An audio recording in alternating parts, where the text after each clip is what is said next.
Night show brought to you by our friends at AdelphiRacing.com, proud sponsors of this Belmont Stakes Final Answer show. Adelphi is a racing club of like-minded people who enjoy horse racing and the camaraderie of being part of something bigger than themselves, a true community. And I should know because I'm also a member, really enjoying the interaction with the team, the personal updates, the videos, the extra audio content, the written content. They really keep you informed of everything going on in your horses. And there's more inventory, limited inventory on the horses we've talked about previously. But there's also a new acquisition from the 2-year-old in training sale. Fast looking at Lucky Colt. Get involved. AdelphiRacing.com. That URL once again, AdelphiRacing.com. Hello and welcome to the Belmont Stakes Final Answer Show. I'm your host, Peter Thomas Fornatow, back with you in the Brooklyn Bunker once again. Very, very happy to be joined by two guests I always enjoy doing these broadcasts with. We will start off with the man that you see less often of the two, but every time he comes on here, we get good feedback, and he's requested to come on here some more. I've been working on one form of seminar or another with him for longer than I care to remember. He's been a publisher. He's been an author. Most importantly, he, for a long time, has been a tremendous horse player. He is Steven Crist. Steven, how are you doing today? I'm doing great. How many Belmont Stakes have you been to? You were telling me off air. What was the number? I think about 40. Just the 40 then. Just the 40 then, and I will not be there on Saturday. I prefer to play from home in my old age. Well, certainly. I mean, when you're pushing money through and writing tickets and doing stuff like that, I definitely get it. A man who will be there Saturday, but a man who also understands the importance of building tickets and has cited you and your fantastic work many times on these airwaves, Steven. He's our next guy coming in, the usual co-host of these programs. He is not on the planet Texas. He is coming to us from Saratoga and the Casa Roja. He is Jonathan Kinchin. What's up, JK? I usually, use this time to say something cheeky or make fun of you a little bit, but I am going to take this time to say that I'm honored to be here with Steven Crist because I've said it before, not in his face, but in other places. His book, Exotic Betting, completely changed my life as a horse player. If you haven't read it, if you're not familiar with it, you're doing something wrong at the windows. You need to read it. It was a life changer for me. And basically it's the basis of what I do every day when I'm betting is finding a way to leverage my opinion. So whatever we tell you today, because I have a feeling we're going to tell you a little bit about some favorites that are going to win, there is a way to make money if you leverage that opinion appropriately. And that's what this show's all about, getting into this pick six sequence. And it's a great point because this is a pick six sequence. Like, sure, you can take a shot, try to be clever in the way you write your tickets and get equity, but there might be some other opportunities too through the back half of this card on Belmont Day. And if we have any wagering ideas, we can pepper those in along the way as well. We'll start off with race number 6. It is the start of this $1 pick 6. We got 3-year-olds going 7 furlongs in the Grade 1 Woody Stevens. And we've got a very big favorite here. And we'll throw it to Steven first for his thoughts on Jack Christopher and how you might attempt to use him in a bet like the pick 6. Specifically, what's going to happen in the Woody Stevens, Steven? I think Jack Christopher is going to win and pay $260, and I'll be running about 94% of my play through him. I'll always have a C ticket, and I guess I'd use Papa Cap and Morello as my backups. But I just don't see this horse losing. He came back off a long layoff and beat Papa Cap. And, he's supposed to improve second off the layoff. And what we saw from him last year as a 2-year-old, he may well end up being the best 3-year-old in the country this year. I don't think Papa Cap and Morello are as good. JK, we'll bring you in. Steven puts the number of 94% of his money running through Jack Christopher. Knowing you, I think you're taking I'm taking the over on how much Jack Christopher's on your tickets. How are you going to approach this? Yeah, ice cold, but ice cold to Jack Christopher. This pick 6 will end pretty early if he doesn't win, but I'm okay with that, right? And this is a great opportunity to kind of piggyback on what I said to start. this is one of the best races to kind of talk about, what Steve's ideas were in exotic betting. The biggest issue I have is there's a lot of horse players out there that are going to be interested in a horse like Papa Cap or maybe even Wit, who I would think would kind of be the other alternative. You cannot use them equally. You cannot play a caveman ticket with Jack Christopher and someone else. If you do that, you're doing it wrong. Unless you don't believe that Jack Christopher is the most likely winner of the race. And this is a perfect opportunity for you to use the A, B, and C to make Jack Christopher that A horse and run 94% or more of your money through him, but then have that saver C ticket where you can catch a horse maybe like Papa Cap, and then you got to be right the rest of the way. But if you think Jack Christopher is going to win and you're using 2 horses in this race, you're wrong. You got to stop doing that. I don't have a lot to add to what the team has to say. Jack Christopher just has the very clear edge here, figures-wise, pace scenario-wise. The subsequent works have been impressive since the last race, like Steve said. Looks bound to improve second off the layoff. I will use just the littlest bit of Morello. For me, I like the fact that he has that excuse at the start of the wood, smashing into the gate and breaking poorly. And I've always in my brain, just one of these things from watching his tape, have had the idea that he might be better sprinting anyway. And that's what he gets to do here. In a normal year without a Jack Christopher in this race, is exactly the kind of horse I love to win the Woody Stevens. JK, you're raising your hand. We'll call on you. Pete, Jack Christopher at 2 ran faster than Morello ran at 3. You're wasting your money, but I love you. I love you. It's a small backup ticket. I'm not suggesting playing them both as A's. It's an AC situation, but I did want to shout that out. I have a question for both of you about Jack Christopher more generally, and Steve, we'll start with you. Where do you ultimately think, which Breeders' Cup race would you point Jack Christopher to if you were in charge of his campaign?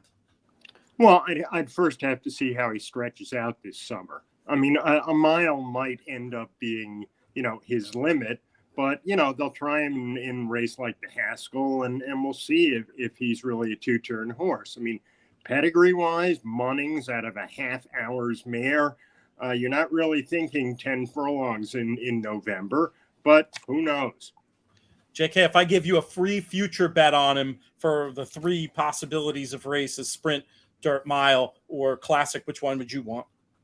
Well, I'd like you to ask me that question at like 7 p.m. on July 23rd. Like Steve said, after the Haskell, because I'd imagine, he'll win the Woody Stevens. I don't think Chad necessarily wanted to cut him back after the Pat Day Mile, but you have to run in this Grade 1 race.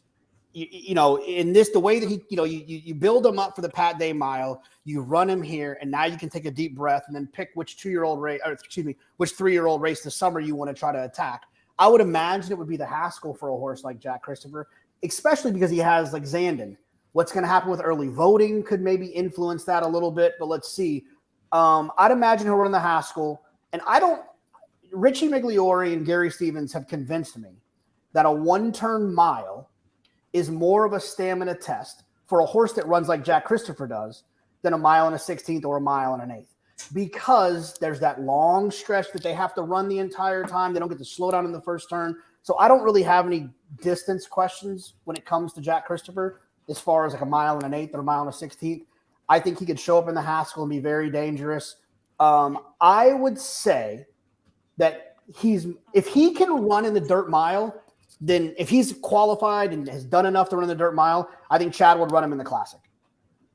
If for whatever reason he can't go in that direction, I would think that he would be a cutback 6 furlong, close into some fast fractions in the sprint. With dancing around an answer like that, JK, you may have a future in politics. We know you're a government major. I have zero interest in this political climate, but I appreciate it. Race number 7 is the Grade 1 Ogden Phipps. We've got fillies and mares going a mile and a 16th on the dirt. It's just a field of 5, but it's a pretty interesting field of 5. JK, we'll let you start off, and I think you got to start with your thoughts on Latruska. Yeah, I mean, look, she just shows up and she dances. The only time she didn't show up and dance was when, I think if you were paying attention to how she was training in the morning, you kind of had a feeling she wasn't going to, and that was in the Breeders' Cup Distaff. I think they got a little bit ambitious last year with her campaign. The way that she ran the Apple Blossom, Also in her comeback race at Gulfstream. She's just, especially from the rail, you know that Jose is going to send away from there. She's run well at Belmont. I think she's going to be really hard to beat. The only horse that I would use to try to beat her is Search Results. And this is a horse that showed a ton of talent at 3, but, obviously kind of started to tail off. She came back and ran horribly in her 3 or 4-year-old debut. And you were wondering, like, what's the problem? What's her issue? And then she shows up in the Ruffian. She runs extremely well, gets a fast figure that day. She could take another step forward. I can tell you my strongest opinion of this race is I will not fall for Malathaat. She was not fast last time. She's a kind of a grindy, pluggy type, and I don't think she can beat these faster types of horses. I certainly don't love the pace scenario for Malathaat in this spot. Steve, let's bring you back in for your thoughts on this one. Are you with JK about Latruska being an incredibly likely winner? Not incredibly likely, and I have to admit I've never been as taken with Latruska as others. I mean, obviously she's a tremendously admirable. She shows up every time, except for that Breeders' Cup Distaff, where I don't care how she was training, the pace in that race, she was never going to be on the board. I mean, that race just fell apart like races don't fall apart usually. So obviously you respect her. Obviously she's an A. I have a different opinion from Jonathan. My second horse in here is Malathaat, and not because of something in her PPs. I think she has the most license to move forward as a 4-year-old. It's on the come. I mean, none of the races that she's run, are going to beat Latruska, but second off a layoff, 3-year-old to 4-year-old, an incredibly high quality horse. I think that she could, take a step forward this year as a 4-year-old. Latruska's not improving. We know what Latruska is. We know she's going to run that 100 to 103 figure on or near the lead. But maybe Malathaat moves forward in here. I just don't see a pace scenario, that's going to get Clairiere or Bonnie South home. I mean, they are one-run deep closers who are going to be way, way, way behind. But if they send Search Results after Latruska early, the one who's going to be sitting in third, within striking distance of them is Malathaat, not the other 2 closers. I think it's all about Latruska and the horizontals. I like Clairiere for second on the idea that maybe they try to ride Malathaat more aggressively a little bit, knowing the pace scenario signed on, and the idea that if Search Results does attack too early, I think they could both get gassed chasing Latruska, and it could set up real nice for Clairiere to just come running in behind with her for second again, not unlike the Apple Blossom, and she just seems like one who I feel like should run well condition-wise in her third race off the layoff. So that's how I was going to approach it. Basically a straight 1-4 and look for Latruska to get me through any horizontals that we have. Let's move to a more open race, gentlemen. It is the Grade 1 Jaipur for 3 and up, 6 furlongs on the turf. Interesting renewal of this one, and Steve, will keep it with you. Well, this is the race, along maybe with the Manhattan, where you have a shot of blowing things open and getting a big price in, because I have 7 or 8 horses open to win the race. I'm not a fan of turf sprints in general. I'm really not. I'm so glad they took the Breeders' Cup turf sprint out of the pick 6 on that day, because that race is always impossible. And this race is impossible. Obviously Arrest Me Red and Casa Creed are going to be the 2 favorites, and they're both nice turf sprinters and they're capable of winning. But I think there's a bunch of other horses open to win this.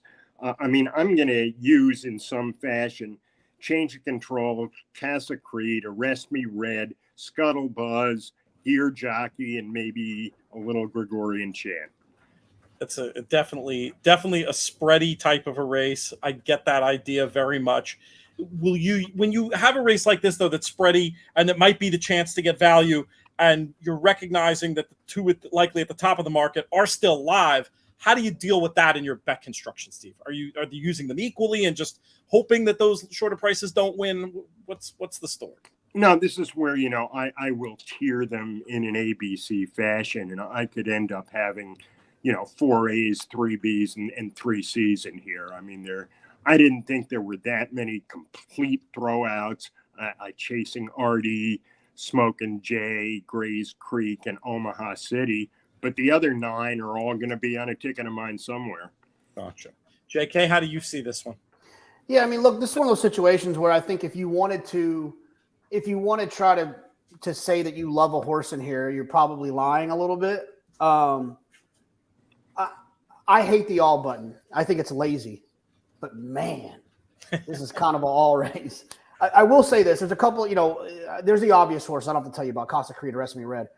I'm going to use what makes Sammy run. I'm going to make sure I have that horse. It's a horse that used to be with George Weaver. A horse that was impressive. Maiden special weight at Belmont going 7 furlongs. The number didn't stop the clock, but, for a 2-year-old, it was good enough. And then the horses come back and run fast with Flavien Prat. You get Flavien Prat in here, and the horse is going to be ignored on the board just because of the last race going 5.5 at Churchill. So that's a horse that I'll use. And then the other one is Gregorian Chant. This horse beat me one time at Santa Anita, and I've just kind of always had a lot of respect for the horse.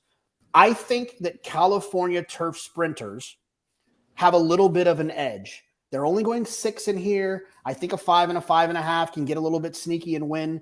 But I love horses that are in the clear in turf sprints. I think getting stopped in a turf sprint is the worst thing that could happen to you. And Gregorian Chant has a little bit of tactical speed, at least going 6. I think this horse will have some tactical speed to the outside. You get Joel Rosario, where although I was very upset with him the Sunday after the Preakness, I do think that he is a remarkable turf sprint rider. He times those rides, I think, better than anything else. I like Gregorian Chant as well. I agree with Steve. I'll be using a lot. If it'll be close to all, I'm the king of all but one. If you want to know which one I wouldn't use, which is my favorite, the all but one, I wouldn't use the 6, Grays Creek. That is such flirting with this ass. Have you ever heard of anyone, Steve, who so boldly will leave one horse off a ticket? It just makes my teeth itch every time he says it. Now, the expression is never leave out just one. Because you know what's going to happen if you do. But no, obviously, like in big stakes races on big days, there are horses entered in this sequence. It's just to get the owner a table in the dining room. The horse has absolutely no chance. And we see it a few times on this card. The Brits have a great term for that I've stolen. It's a social runner. There you go. That's beautiful. That's really Isn't that good? Isn't that good? That's really good. The 2 I want to highlight are, we've talked about them a little, but just to give a little bit more on Gear Jockey and Gregorian Chant. I thought that was really a terrible trip that Gear Jockey had last time. Checking hard early out of the vanguard, middle moving back up into the race, and still kind of staying on okay. Now, this horse collects bad trips like our kids collect Pokemon cards, JK. And sometimes at some point you have to accept that it's a flaw in the horse. But I have too much that I like about him, and he has enough races that with form that put him bang on there, and he should be a price. I also like the fact that he's done well generally around more galloping turf sprint configurations as opposed to the sharper 5.5 ones. I think he's interesting. And then the other one, you mentioned Gregorian Chant. I think the interesting angle on him, and this is something I've heard, people much smarter than me espouse, like Paul Matisse on the Steve Bick show. We were talking about Steve before, and we wish him well during a difficult time, and hope to see him this weekend at Belmont. But the inside, the last day at Churchill on the turf, it was one of those. It was a bit like one of those bogged down inside turf biases, anti-rail biases at Churchill. If that ends up being the case, this horse did a lot of running on the inside that day and still was beaten less than 2. I think Gregorian Chant is very live. My huge fear, though, is that I'm going to build all this stuff around these horses who are going to be coming from far back, and Arrest Me Red is just going to blitz them on the front end, because I think there's a real lack of normal turf sprint speed in this spot. So that gives me a lot of pause. I'm going to try to get clever with the 12 and the 13. I'll also use the 4 Casa Creed, won this race last year, probably the best closer, and throw Arrest Me Red in there. That's one more question I'll ask you guys about this race before we move on. Is there some speed early? Is True Valor enough speed early to keep Arrest Me Red honest? Jonathan, we'll start with you on that one. Oh, you're muted. It wouldn't be one of our shows if we didn't catch JK on the mute button at least once. I know. I'm just trying to be respectful, so I'm not like breathing heavy on everybody. When it comes to if there's a Wesley Ward involved in the conversation of will another horse clear, the answer is no, because Wesley gives his riders free rein to break and go to the front. If you look at the pace figures, Arrest Me Red should be in front if he breaks. Now, True Valor did get loose last time, but the pace figures weren't as fast. With him being drawn inside, maybe True Valor will find the front just because he's drawn inside. But I would say, if I had to wager on it, if I was a gambling man, which I happen to be, I would say Arrest Me Red would make the lead. Do you think there's enough speed to keep him honest in here, Steve, or is that a fear scenario for you that the favorite just blitzes him? No, I think that's very likely. I mean, usually you look at any 13-horse turf sprint, and there are 5 or 6 speeds. And you start thinking, ooh, meltdown. I'm going to get, the suck-up closers home at 20-1. There's just no speed in here, other than True Valor to keep him honest early. You got 8 horses who want to be 4 or 5 lengths off the pace and finish. So this race easily could be one on the front end. But, we've also got to keep in mind how much rain are we going to get between now and Saturday. And if it's a fair amount, which is what my forecasts are looking like, you might want to go back through the field, look at horses who have run on yielding turf before. I wish there were an easy thing to say of, oh, if it rains a lot, it's going to help the closers or it's going to help the speed. It can go either way, especially at Belmont. There are soft yielding courses where everyone wins on the front end, and there are ones where everyone collapses. But it's something worth keeping an eye on. And, most of these horses have tried it at some point. When you talk about your forecasts, Steve, you're not dabbling in meteorology now in your retirement / professional horse playing, are you? No meteorology, no astrology. Don't worry. Phrenology. We can go through all the ologies. Well, mixology, maybe. Yeah. I will say this when it comes to turf sprints, and I had heard Steve kind of mention that he's not a huge fan. I know other horse players that aren't as well. And, Pete, well enough. I've kind of leaned into them a little bit. I think the way to look at the problem with why turf sprints are annoying to good handicappers is because a lot of times the logic, when you look at the race, never unfolds. Like you said, there's a race that looks like there's 7 speed horses in there, and then someone wires the field. There's that good closer who gets shut off, and then they can't get there. So you just can never, they're zigging, you're zagging. What I've always done, at least since 2015, is the speed of the speed in a turf sprint. I don't care if there's 97 speed horses in there. The speed of the speed is always on my tickets. Always an A horse, no matter what, because I just don't want to get wired by the speed of the speed because they win too often in these spots. Fair enough. All right, 3 races down, 3 to go in this Belmont Stakes final answer show, brought to you by our friends at Adelphi Racing. To learn more about their unique approach to partnerships, check out adelphiracing.com. Next up, we have the 9th race. It is the Grade 1 Met Mile. It's a super fun race to talk about because from a sporting perspective, you want to talk about the short field that's long on talent.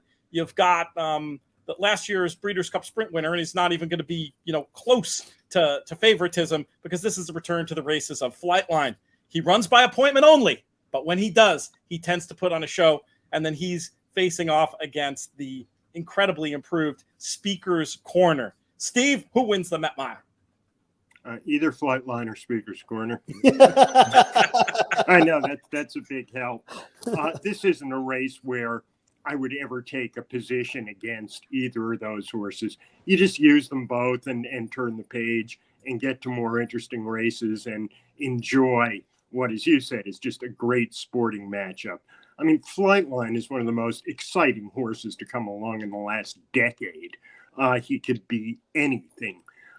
Problem is, he's obviously fragile. He's made 3 starts in 3 years, and he's been off since the day after Christmas. And, it's impossible to have confidence that a horse like that, is just going to whistle in the Met Mile. But he's so talented, he just might. to my mind, Speaker's Corner is the other horse. I mean, Aloha West, he's a nice, useful sprinter. And when a race falls apart, like the Breeders' Cup Sprint did, he can clunk up and get there. But, a speed figure of 102 is not going to win this race. One of the big two is going to run a 110 plus. So I can't wait to see what Flightline does. My thought on Aloha West was that he's an interesting exacta horse, because if Flightline and Speaker's Corner go out there and we see Pratt and Alvarado riding this like a match race, which is what it looks like when you look at the speed figures, I think there's a chance that one of them will crack, probably Speaker's Corner on the figures, but maybe Flightline. And I feel like that finishing Aloha West has a chance to get in there. Now, I don't know. We'll have to look at the exacta probables and see if that's a bet that I'm bothering to make. But I was interested in that idea vertically in this race. Flightline, obviously, odds on, deservedly so. Steve said it so well. But I'll bring up the issues. Never faced a horse as good as Speaker's Corner. Never shipped. Never gone this far. I think he probably wins, but he's too short for me to make him, if he loses, my day is ruined type horse. Jonathan, tell me why I'm wrong. No, my day's ruined. Look, so to everything you said, first of all, Speaker's Corner couldn't stay connected to Flightline early if he had a jetpack on. He's faster than him, and he's going to be ridden that way from the rail. So I don't have any concern that Flightline is going to pop away from there, is going to make the lead, and is going to advance his position throughout there. And to be fair, and to Steve's point, and with zero disrespect, this race presents a good opportunity in the pick six, in my opinion, because I am going to just be ice cold to Flightline, while most people, and rightfully so, are going to spend twice as much money as I'm going to spend, twice as many combinations using both of them. And yes, don't get me wrong. I'm not saying that Speaker's Corner can't win. He's an outstanding racehorse. And if Flightline happens to not show up, Speaker's Corner will win the race. But I'm going to wager that Flightline will show up, and I'm going to wager it all through him. And I'm going to, instead of having it for $1, I'm going to try to have it for $2 by not using Speaker's Corner. I think that's, obviously I'm going to, you know better than $2 for every $1 is what you mean. Yes, I'm going to try to have it for 20, but I don't. And sometimes these races, I get it. Why some of the conversations we've had about field size have come up, and I get all of that. And there is a conversation that needs to be had as it pertains to that. But this is still an interesting race between two really talented horses, and the Breeders' Cup Sprint champion. I'm going to run all my money through Flightline. I think this might be a special animal. I will bet all my money on Flightline on Saturday, and I will not bet $1 that he works in 3 weeks. That one, I don't think you'll find too many takers against. Let's talk about race number 10, the Grade 1 Manhattan, going 1.25 miles on the inner turf. JK, how are you going to look to get through this leg in this pick six, which you seem pretty keen on playing? Yeah, the two turf races, I think in here, you know how I feel about turf. I think it can be a little bit more random than dirt. Gufo let me down last time. I think he's a talented horse, a horse that will definitely be an A or a B for me. But I'm going to build a lot of what I do through the two outside horses. The 9, Santon, who I thought ran extremely well. Am I pronouncing that right, Pete? I think so. Santon. I thought that horse ran well. At Churchill, he seems to be improving. I think Brendan Walsh is sneaky good. I think he, not sneaky good. I think he's not really even good. sneaky anymore. Yeah, I just think, when he shows up in a big race, I don't have to look twice and try to convince myself that he can beat a Chad or a Belmont. And then the 10 Channel Maker, we've talked about this on our show for years. When a horse runs through my opinion, then I have to respect them next time. I thought Channel Maker was done in the Elkhorn. I thought that he was on the other side of it and drawn towards the outside with Luis Saez with all of these options. I love to see Louis pop away from there. We'll see what happens with Tribuven. If they send that horse, that can obviously be a little bit of a problem. But Channel Makers to the outside of him and Luis Saez, they'll be able to figure some things out. So I'll build a lot through those two, who I think are the most likely winners. A little bit of Gufo And just for the record, I'm not a huge fan of the 4 at Homo. That seems kind of random. What do you have against this horse? What did he do to get off your holiday card list? Well, he's the slowest horse in the race, but other than that, yeah, exactly. No, it's funny. It's exactly what I am the first person to single a Chad Brown horse that's ever lived. I will single one, and I will lose all of my money for the day on a Chad horse that I know that the barn likes, that I know that's fast. I'll single and I get a bad trip and get beat. This horse isn't fast enough for me to do that. And people are going to bet the horse like it's a Chad Brown horse that can't lose. And he's just not fast enough, like Steve said. 4-1 on the morning line does seem a little skinny. I can't deny that. I just wanted to give you a hard time. Steve, who do you like in the Manhattan? I'm going to use 5 horses. I'm going to use Gufo, Rock Emperor, Tribhuvan, Highland Chief, and Channel Maker. One of the things you have to make a decision about in this race is whether Highland Chief's giant victory and fig last time are legit. And, I'm not going to just use him or anything, but I think it was legit. And this could be, an improving horse, who's ready to take either command of the division or be a prominent player the rest of the year. Because, I got to tell you, some of these others, like, horses I'm going to use, like Rock Emperor and Tribhuvan, they're getting a little long in the tooth. They're not going to improve at this point in their careers. And I think we're looking for some, new blood and new leaders of the American long distance turf division. And I can't fault anything that Highland Chief did last time. I mean, yeah, it was a silly, slow pace, but it's not like he opened a 12-length lead and just held on. I just thought he ran really well. On the smaller tickets or the C tickets where, like, I'm using Papa Cap and Morello in the first leg, I would just use probably Gufo and Highland Chief in here. Interesting. Very interesting. I want to talk to you more about this. We said Santin, but now I'm seeing that the dam's name is Italian and wanting to call him Santine. But I think this horse fits off the angle you just mentioned, Steve, the idea of at least we have a 4-year-old who seemed to improve so much last time with the blinkers. I feel like he's young enough that could represent a new level of improvement. And I like the way he quickened off that off the fast gallop last time. And the other thing is that the form of that race is working out pretty well. What don't you like about him? I didn't like him last time even a little bit. And I thought that he and Miramission were the only 2 horses who showed up in that race. I mean, it was not a competitive running of the race. He hasn't been a mile and a quarter, whereas most of these, have been going a mile and a quarter to a mile and a half their entire careers. And I'm not sure that a distorted humor is really going to want to go a mile and a quarter. So, to me, he's an outside fringe contender. But he, he has to prove that the Turf Classic was better than I think it was. One other horse I want to mention that will be on my tickets is number 5, In Love, who I think is a little bit sneaky going through the form. I thought he ran a bit like a short horse the last day in the Maker's Mark Mile. Didn't run all that badly in the Breeders' Cup Mile, all things considered.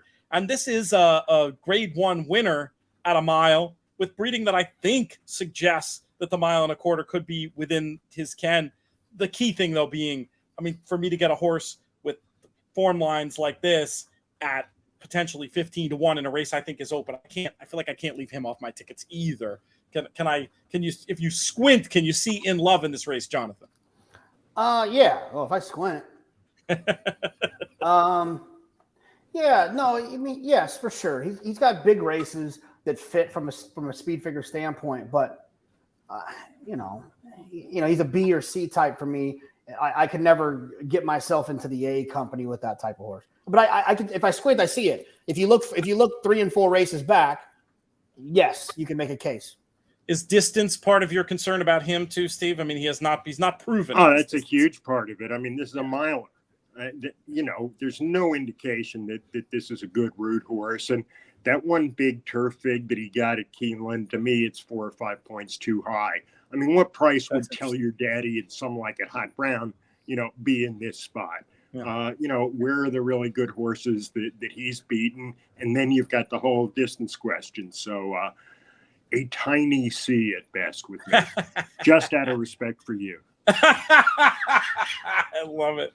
Let's talk about the big one, the race that gives the day its name. We've got these 3-year-olds going a mile and a half in this year's running of the Belmont Stakes. Field of 8 going postward. It's the return to the races of Rich Strike, the Derby winner, the viral video superstar. Steve, are you with Rich Strike or against him in the Belmont Stakes? Well, I don't have a big, strong opinion in this race, and I will be using 4 horses, and he's one of them. I have to use We the People. I'd never bet him, at 8-5 or 2-1 off a loose on the lead, Big Fig Peter Pan. But he obviously can win the race. If he gets loose, he could be gone. I will use Rich Strike. I mean, he ran well in the Derby. He won the race. I understand the differences between the Derby and the Belmont. And I'm not crazy about, the rider not knowing Belmont and things like that. So again, I wouldn't go to the window and make a win bet on him, but I think he can win the race. I think Creative Minister can win the race. So horse has just improved every time he's been to the racetrack. He's headed in the right direction. He ran well in the Preakness. I have no argument with him. And Mo Donegal, if I had to make a pick, I guess I would pick him. Because I think he's the right combination of price and probability. I like Remsen Wood Memorial winners. I like everything about the horse. I think he had a rougher trip in the Derby than he's been given credit for, and I think he still has upside. So I think one of those 4 is going to win the Belmont. And if I hold your feet to the fire, it sounds like Mo Donegal would be the top one. Yeah, and I'm really curious to see how they bet this race. There's a lot of discussion about, who to make the morning line favorite and how much money would Rich Strike take. It's really going to be interesting to me. I wouldn't be shocked if Mo Donegal were 2-1 or 4-1. I agree. It's really hard to know how they're going to bet. And, is there enough public money out there to make our viral video superstar Rich Strike 6-5 in this spot? It wouldn't, I would not fall out of my chair if they just went absolutely nuts for him because of how much more famous he is. David Aragona, best morning line maker around, and he is wearing his wise guy patch full on his sleeve because if it was the people who normally bet horse racing, he's absolutely right. 2-1, We the People, clear favorite. But I was just wondering if being a Triple Crown race, we could get something different on display. I still had to pick We the People. I did the pace scenario. I don't love that I'm picking him. I kind of wanted to be against him, but when I look at how this race shakes out on paper, I just think he's going to get the absolute run of things and be very tough to down. I'm not leaving Mo Donegal out of much. I've been a proponent of the Wood and the Wood form for a long time. I think that Wood form looks really good after the Preakness, and he's going to get a more forward grinding Pletcher type trip. He's not going to be as far back. And yeah, I agree, Steve. He has a legit excuse coming out of that Derby. So I need him on there.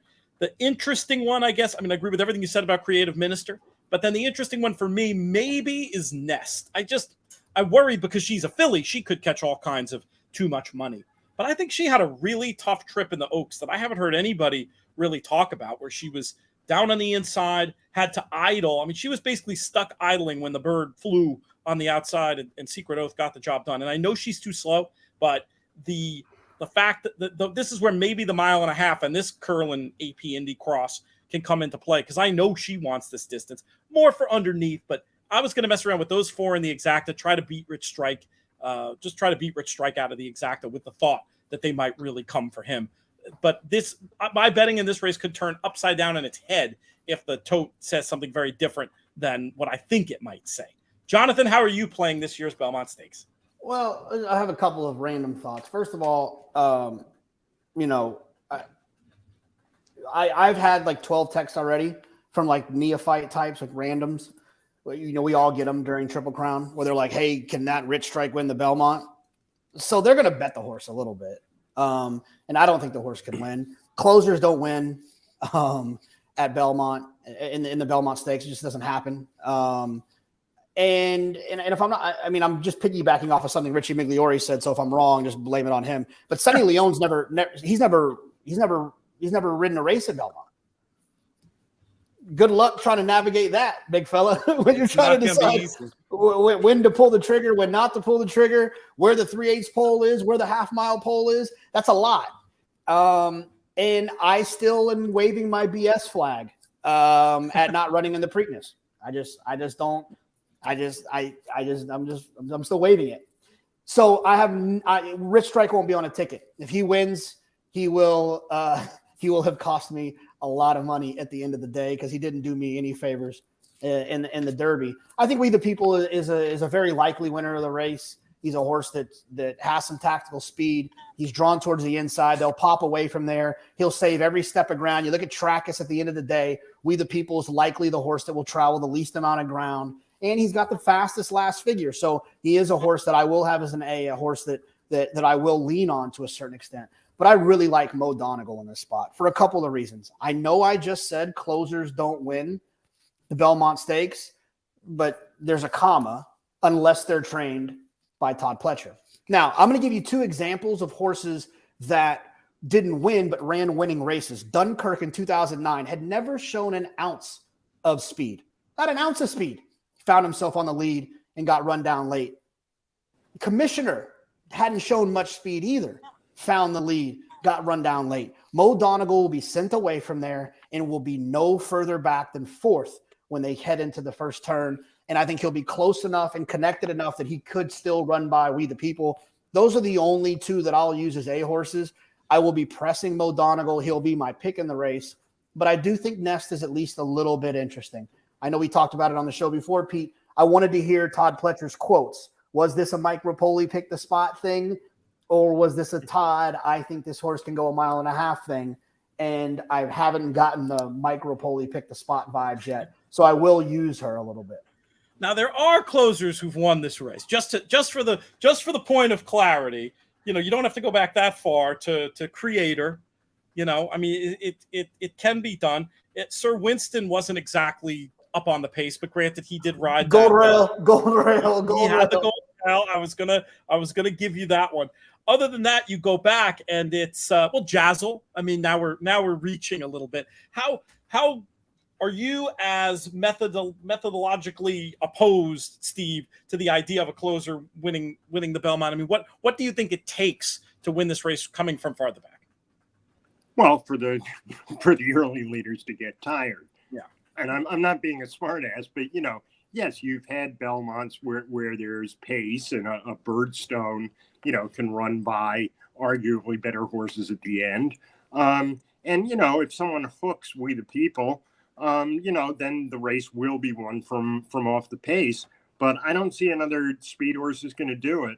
And it occurred to me on this entire card, and I don't know whether you guys agree with me. I don't know why more people don't use rabbits. That I mean, if I had one of the closers in the Ogden Phipps, Clariere or Bonnie South, why wouldn't I get a horse who can run with Latruska early and set it up for me? People just don't do that very much anymore. And I don't mean it in some malicious ruin the race way, but if you've got a deep closer, how can you let a horse open a 6-length lead through slow fractions and not at least try to do something about it? I think it's a great point. And JK, you've joked on the shows before about, do you remember your concept for pacemaker stables? I pitched it. I literally last summer, I pitched it to Chad Brown and Bob Edwards. And I said that Chad needs to get all of his owners.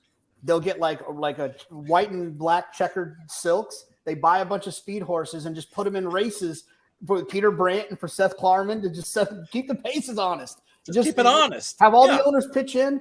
But I think the reason why, Steve, that doesn't happen is because I think that and I don't mean this disparagingly, but I think the owner in North American racing is a pretty powerful thing. And I think that the racing offices discourage that type of behavior because they're going to have big time owners show up in their office on Sunday and ask them why they allowed this 0 for 30 maiden to show up in this race and you'd have to do it with the right kind of horse. You'd have to train it so it wasn't, because also I don't think it's effective if it's a no-hoper rabbit unless it's trying to take down an absolute need the lead headstrong a mean comparison to another animal came to mind, you can probably guess type horse that is just going to throw their head and sulk if they don't get the lead. Because I think it doesn't really hurt to me the best of the speed horses, because they'll sit and pounce, as we've seen many times. It hurts it, but what it does is it makes true racing and gives everybody a fair chance. Especially, I mean, it works on the dirt too, but especially on the turf for me. I think it's a good point, and something that I think you're right, JK. I think the politics play into it, and people not wanting to. Even there's so many politics. People complain about the politics of super trainers having so much equine power under one shed row. But even within that shed row, you got to worry about, those guys have to worry about upsetting their owners who give them the keys to the kingdom. We have some time for a couple of questions, and we've had a lot of questions about Barber Road. I did not come up with Barber Road, but I will make the case in a devil's advocate way for Steve and JK to give their thoughts on.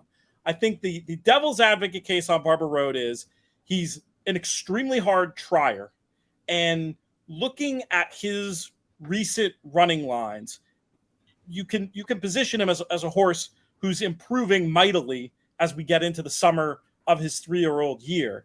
And, granted, I'm not interested at 10-1, but feels like a horse that could become 20-1, at which point underneath, I could see trying to get him somewhere on the toughness he's shown, on the idea he's improving. What do you think of Barber Road's chances in the Belmont Stakes, Steve? Well, the devil called and he wants a new advocate. I mean, to me, Barber Road, should be 50-1 in this race. I understand that neophytes like him because he moves up, he passes a couple of horses at some point and finishes second or third. But I mean, look at the 10 or 15 horses who have beaten him. Why is he going to beat these 7 horses all of a sudden? I mean, he is a suck-up clunker horse. I would love to own him. He brings back checks and all that. But, this race would just have to incinerate and 5 horses swallowed up by the earth at the 8th pole for him to win the Belmont, to my mind. I won't be using him anywhere in my multi-race bets. One of the best lines in the history of the show right there. I love it. JK, any thoughts on Barber Road? We'll quote Andy Byer and ask if his number 8 will be darkening any of your tickets. How could I simply find better words than that? I was just trying, No, I completely It was a question agree. from the audience. It's not like I prepared that hours ago. I can't do better than that. I'm not going to try. Ditto. No shot. Ditto. Ditto. Oh my goodness. All right. Let's see if we have a couple others to talk about. Let's pause on Creative Minister for a second. I guess my one fear on him, I really want to like him. And I think breeding wise, I think he looks a fit for the test. Are we worried? Are we worried that this is too many races in a short time for a modern racehorse? Or can he be the test court case for us to go and say, hey, look, not only has he done the 3 and 5 weeks, he's basically done, 4 races in 9, and he seems none the worse for wear. Well, good horses aren't. I mean, this notion that horses can't run in all 3 Triple Crown races is absolute nonsense. It really is. There is nothing to support it. Who runs best out of the Kentucky Derby? The Derby winner, usually wins the Preakness. And 2 weeks isn't enough? I think it's really regrettable. I don't understand what the Rich Strike people, were thinking. I mean, you get lucky enough to win the Derby, with a horse like that. You don't want to try for the Triple Crown. I don't get it. I don't get this movement to change the spacing of the trip. Why would you want to mess with, well, Pete, you and I have discussed this before, but, to me, the idea that 3 races in 5 weeks, much less 4 races in 9 weeks is too much for the poor modern thoroughbred, I think is complete nonsense.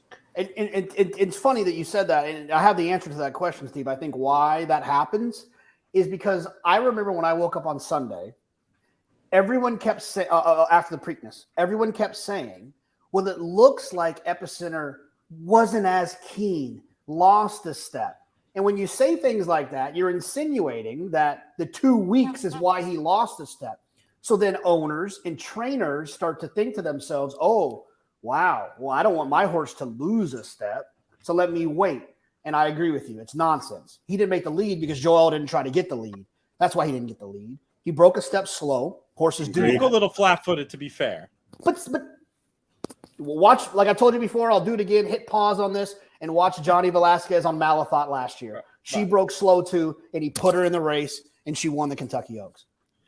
Where do you stand on creative ministry? You did not. I did not list him in your picks. Did I miss out there? No, I mean, he's an interesting horse. He's an interesting horse. Depending on when I sit down to do the construction, if I you put in the A's and the B's and you put them in ticket maker or whatever you use, and you see that dollar amount in the bottom, your base dollar amount, you're like, oh, that's a little bit low. I will go back and add creative minister as a B horse. If the number is higher, I'm like, ooh, dang, I thought it was gonna be cheaper than that. I will toss a horse like that. He can absolutely win.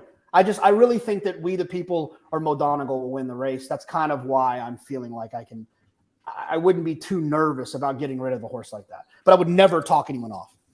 A comment, just being happy to see Steve, wishing he did more shows, missed hearing and seeing him and hearing thoughts at Saratoga. Well, we'll attempt to, oh my goodness, I didn't mean to put that one up there. Somebody being cheeky. But anyway, Steve's been a great addition to these shows. And we've got a couple more questions I want to get to. Here's one I won't put up, but I will answer on Steve's behalf. Rumors of his demise were greatly exaggerated. We'll leave that one at that. Let's see what else we got here. Honestly though, Pete, I'm going to answer that cheeky question. Sure. I didn't even see it. It just looked cheeky, so I put it away. So it's a dumb repeat the question. It's a dumb question. Someone said, like, well, why does Chad Brown run all his horses off a layoff? Because he has a ton of owners that allow him to do that, and he's winning at a higher percentage than any other trainer in the country that has more than like 80 starters. So he can do whatever he wants to do. Like, I don't know, and they win. Why are you mad? I don't know. Daniel wants to know who has a better chance to hit the board, Skippy Longstocking or Golden Glider. Skippy. Gotta be Skippy, right? I think Golden Glider. Why are they running him? I mean, I know that there's an owner there who likes to go to big races and stuff, but I mean, you just got beat 10 lengths by We the People with absolutely no excuse, and you want to run back against him? I don't get it. Yeah, Skippy. I mean, the pace wasn't particularly fast in the Preakness, and Skippy was closing into it. So just on that phrase alone, closing into a slow pace is enough for me. Skippy. Here's a good one for a whole card question. Who's going to be most impressive on Saturday? Speak of the Devil, Flightline, Latruska, or Echo Zulu? Steve, we'll start with you. Well, if Flightline shows up and runs his big race, it's going to be Flightline. I mean, he's the best thoroughbred racehorse, of all of them. But he's got a lot of things going against him: the ship and the layoff and the stretch out and Speaker's Corner. So but if he wins, he's probably going to be the most impressive in the winners. Yeah, That's hard Flightline to argue with.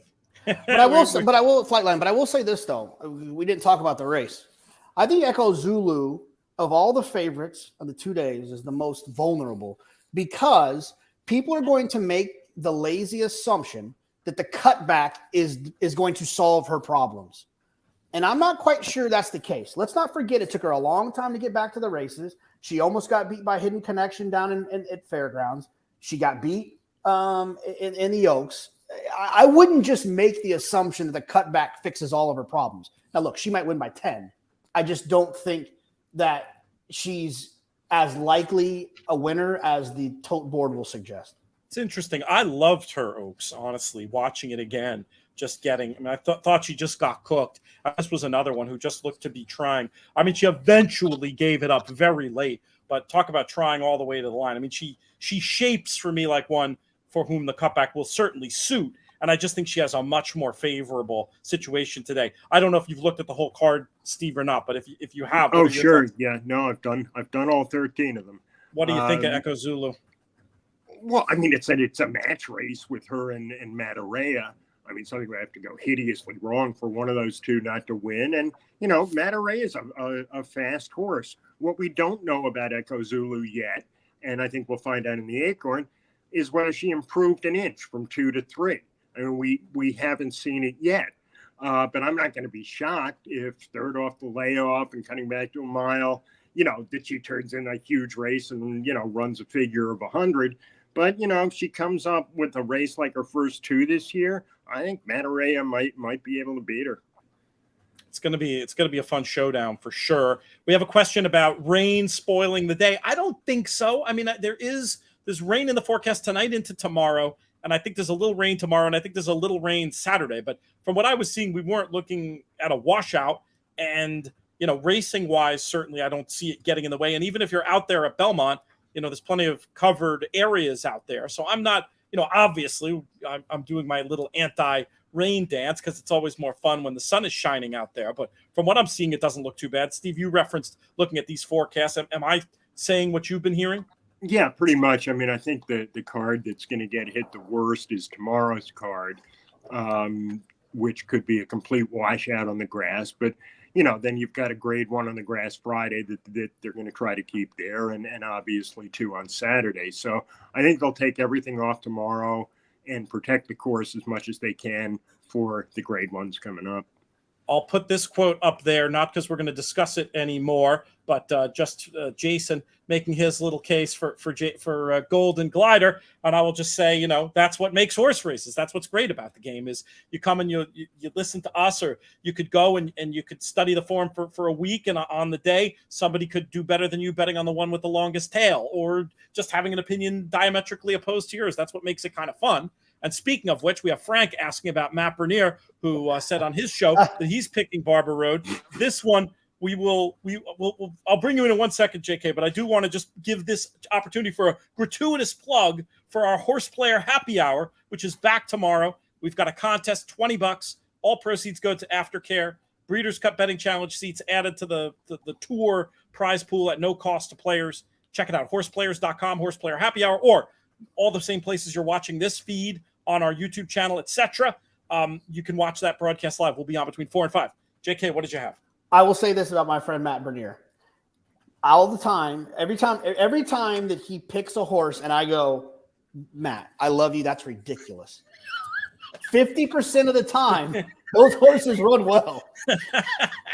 Like horses I couldn't find anywhere, they run really well. So if he likes Barber Road, this could be one of those 50% of the times where the horse runs well. I just don't think that it is this time. We're just about out of time. Jimmy mentions the idea of a big straight exacta, We the People with Mo Donegal. I'll say this. It's a great race, and I was talking to Paul Matisse about this earlier. It's a great race and a great day in general in these stakes races to try. That's not a bad strategy at all. It's a tricky day to spread around too much and a good day to try to find an opinion to hammer. So if that's your opinion, I say go with God. Real quick, Pete. There's a $5,000 contest on Naira Bets, and they are seeding it with $50,000. So throwing $50,000 extra into the prize pool. So if you happen to be someone who wants to participate in a $5,000 contest, I think registration closes Thursday at like 6 o'clock, 5 o'clock. 6, I don't know. Just pretend it's 4 o'clock, and then we'll both all be right. But so just a good opportunity I wanted to point out. No, I'm glad you did. Couple more questions, and then we will get out of here just a minute over. Tom points out that it's not going to be easy Horse Player Happy Hour tomorrow if it's a washout because it's Belmont races 3 through 9. And that's true, Tom, but I will say this. This is where the only $20 and the VIG goes to charity comes in. It's good to support us. And we'll close on this extremely important question. JK, rank the following Salivo dishes: Fra Diavolo, the gnocchi, or the Sunday sauce. Well, I don't think they have gnocchi. It's definitely the veal chop parm is my favorite. The appetizer, the Salivo style calamari with the peppers is outstanding. There's a new dish. There's like these mussels in a Peroni broth. PTF. I would not steer you away. And they have some sausage in them and stuff too. The Fra Diavolo is on there. And then obviously at the end of the night, the espresso martini. Now I'm getting hungry. Let's get some equal time before we get out of here. Steve, favorite dining experience in Saratoga? Well, it used to be the Hattie's chicken sandwich, but my cardiologist objects. So they have a nice salad bar at the track now. No, I'm not insane. Do you have an alternative suggestion? There's some nice fish around town. Yeah, I'll stick with the fish. Great stuff. Steven Crist, thank you so much. Thank you, JK. Thank you to our sponsors at Adelphi Racing Club, Matt and the team. Going to be very, very fun getting a chance to see these horses that I'm involved in run the summer, including one whose name is Salivo Spritz, JK, which if I'd asked you to handicap the drink menu, I think we might have got that one on there. Anyway, to learn more, to be part of the team, adelphiracing.com on that one. We'll thank producer AJ. Most of all, though, I want to thank all of you, the listeners and viewers, especially those of you who took time to put the comments up there, even the cheeky ones. We appreciate you. This show has been a production of In the Money Media. Our business manager is Drew Coatney. Our chief creative officer is that guy there, Jonathan Kinchin. I'm Peter Thomas Fornatal. May you win all your photos.